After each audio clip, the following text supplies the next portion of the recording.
kapatid, sa mga kaibigan. Dito ako haharap sa inyo, maharap na humihingi ng taos-puso na sorry, sobrang sorry. Lalo na sa mami ni Jay. Ma, sorry ma. Alam niya na mahal ko si Jay. Ayon kay Ignacio, nagsimula ang lahat sa kanilang hindi pagkakaunawaan ni Jelly.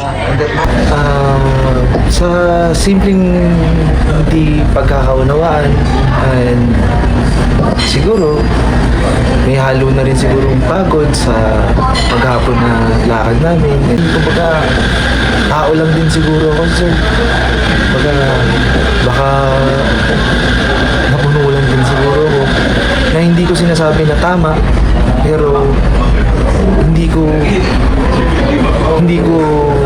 para i-tolerate na gawin ulit. Humihingi ako ng tawad. Pasensya na talaga. Sorry sa lahat. Ayon kay Ignacio, gusto rin niyang humingi ng tawad sa mga mahal sa buhay ni Jelly at kanilang mga kaibigan na nasaktan sa nangyari. Han, alam mo yan kung gaano kita kamahal. Alam mo yan kung gaano kita protektahan, bantayan. Sa lahat ng ginagawa mo, lagi ako nakasuporta sa'yo. Sa lahat ng gusto mong gawin sa buhay, nakasuporta ako palagi sa'yo. Sorry sa mga nangyari. Pinapangako ko sa'yo na hindi na maulit to. And then sana, bigyan mo ng pagkakataon na ayusin natin tong pareho ng pribado na sa ating dalawa. Alam ko naman na alam mo din na mahal natin ang isa't isa.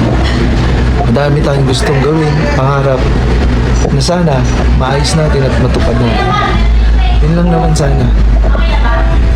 Mahal na mahal kita. Nang tanongin kung ano ang kanyang plano, Alam mo na gusto ko ikaw na yung makasama ko talaga. Alam mo yan na may plano tayo na bumuo ng pamilya. Tuparin natin yan. Nagmamakawa ko sa'yo. Sana ayusin natin to. Sorry sa lahat. Sorry. Sobrang sorry. Hindi na mauulit. Pangako ko yan sa'yo.